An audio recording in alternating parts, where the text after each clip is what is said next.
Eto na po si Buboy. Dinala ko po muna dito sa may bakanting lote. Buboy! Ayan, kahit pa paano tulugan niya. Buboy! Ito na, may pagkain dito. Kukuha na lang ako ng tubig. Dito po ito sa may bakanting lote. Sa may bakanting bahay din. Pansamantala ko munang dinala ito. Ayan po itsura niyan. Dito naman sa may pwesto ni Buboy. Ayan si Buboy.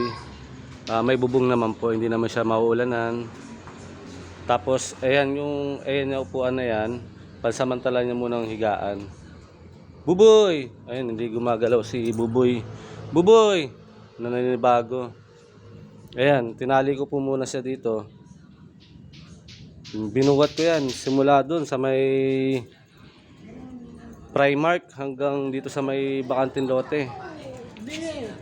Ito pong bakanting lote, dito dati yung pinaglalagyan ng aso ni nanay na maraming alaga, yung PWD po. Nakiusap ako dito sa caretaker na kung pwede dito ko muna si Buboy habang hinahanapan ko pa ng adapter o kaya rescuer. Pero may nakausap ako, si Buboy gusto nila i-adapt, kaya lang sa Tuesday pa daw po. Thursday pa lang po ngayon. Buboy, at least kahit dito safe siya.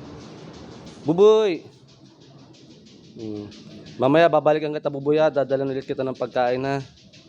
Pinagod mo ang daddy mo. Sige na Buboy ha. Diyan ka muna, babiyahin muna ako ha. Mamaya magdadala ulit ako ng pagkain mo.